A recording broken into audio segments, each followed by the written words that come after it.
ጌታ ዘላለም ይባረክ። ኢየሱስ ጌታ ነው። መዳን በሌላ በማንም የለም። እንድንበት ዘንድ ከሰማይ በታች የተሰጠን ስም ኢየሱስ ነው። ኢየሱስ ያድናል። ዛሬ የምንሰብካችሁ ዛሬ የምንነግራችሁ ይህንን ወንጌል ነው። በማህበራዊ ሚዲያ ላይ ሰው ስክሮል ሲያደርገው ሲገባ ሲያይ ቲክቶክ ላይ፣ ቴሌግራም ላይ፣ ማህበራዊ ሚዲያ ዩቲዩብ ላይ በአጠቃላይ ሲያይ የቴክኖሎጂ ዘመን እንደመሆኑ መጠን የእግዚአብሔርን ቃል ማየት አለበት። የእግዚአብሔርን ቃል በእግዚአብሔር ቃል መጽናናት አለበት። በእግዚአብሔር ቃል ማረፍ አለበት። እናንተ የእግዚአብሔርን ቃል የምታገለግሉ የእግዚአብሔር ልጆች ለእናንተ አንድ መልእክት አለኝ በኢየሱስ ክርስቶስ ስም። ትልቅ እድል እናንተ ጋር አለ። ትልቅ እድልን ጌታ ሰጥቷቸዋል። ስለዚህ ላባችሁን ጠብ እያደረጋችሁ የእግዚአብሔርን ወንጌል በደስታ አገልግሉ። እንዲህ ይላል ጳውሎስ ለቆሮንቶስ ሰዎች ሲናገር፣ ቆሮንቶስ መልእክት የመጀመሪያ ቆሮንቶስ መልእክት ምዕራፍ 1 ከቁጥር 10 ላይ እንዲህ የሚል ቃል አለ። ነገር ግን ወንድሞች ሆይ ሁላችሁም እንደ ንግግር እንድትናገሩ በአንድ ልብና በአንድ ሀሳብ የተባበራችሁ እንድትሆኑ እንጂ መለያየት በመካከላችሁ እንዳይሆን በጌታችን በኢየሱስ ክርስቶስ ስም እለምናችኋል። ወንድሞች ሆይ በመካከላችሁ ክርክር እንዳለ ስለ እናንተ የቆሎኤ ቤተሰቦች አስታውቀውኛል እያለ ይናገራል። ስለዚህ በእናንተ ውስጥ እንደዚህ አይነት ነገር እንዳይኖር እያለ መከራከር እንደሌለባቸው እየነገራቸው ይናገራል። ወንድሞቹ እናንተ ለእግዚአብሔር ወንጌል የተለያችሁ ናችሁ።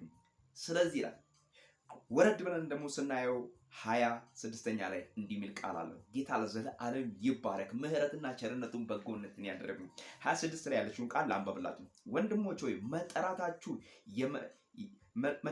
ተመልከቱ ይላል። እንደ ሰው ጥበበኞች የሆኑ ብዙዎች፣ ኃያላን የሆኑ ሰዎችም ባላባቶች የሆኑ ብዙዎችም አልተጠሩም። ነገር ግን እግዚአብሔር ጥበበኞችን እንዲያሳፍር የዓለምን ሞኝ ነገር መረጠ። ብርቱን ነገር እንዲያሳፍር እግዚአብሔር የዓለምን ደካማ ነገር መረጠ። እግዚአብሔር የሆነውን ነገር እንዲያጠፋ የዓለምን ምናምንቴ ነገርን የተናቀውንም ነገርን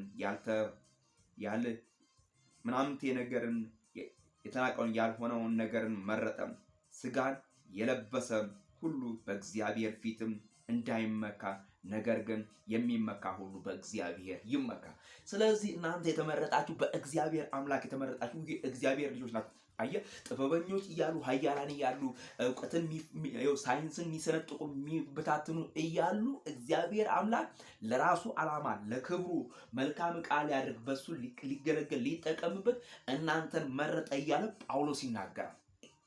ወዳጆቼ የተመረጣችሁ እናንተ ደግሞ ለእግዚአብሔር ወንጌል ደግሞ ትጉ እንድትሆኑ፣ ለእግዚአብሔር ወንጌል ታታሪ እንድትሆኑ፣ እንድትታትሩ፣ በቀንና በማታ ይህን ወንጌል እንድትናገሩ መዳን በሌላ በማንም የለም እያላችሁ እንድትናገሩ ዓለም ልሰማችሁ ትጓጓለች። ምክንያቱም በየአደባባዩ የተሰበካችሁ፣ በየጓዳው የሰበካችሁት፣ በማህበራዊ ሚዲያ የተናገራችሁት ወንጌል እውነት ልንገራችሁ አይደለም፣ ዘር ነው ይበቅላል፣ ፍሬ ነው ያፈራል። እናንተም ትባረኩበታላችሁ፣ ትውልድም ይድንበታል።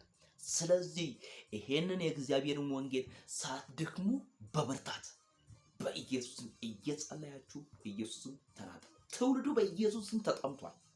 ጌታ ያረከዋል። በኢየሱስ ክርስቶስ ትውልዱ የእግዚአብሔርን ቃል ተጠምቷል። እግዚአብሔር ያረከዋል። እግዚአብሔር እንዲያረካው ግን አንተና እኔ መነሳት አለብን። አንተና እኔ የእግዚአብሔርን ጽድቅ፣ የእግዚአብሔርን ወንጌል፣ የእግዚአብሔርን ኃያልነት፣ የእግዚአብሔርን ታላቅነት፣ የእግዚአብሔርን ታማኝነት መናገር አለብን። ምክንያቱም ማህበራዊ ሚዲያ ላይ መጥለቅለቅ ያለበት የእግዚአብሔር ቃል ብቻ ነው። ስሙ ለዘለዓለም ይባረክ። ጌታ መዳን በሌላ በማንም የለም።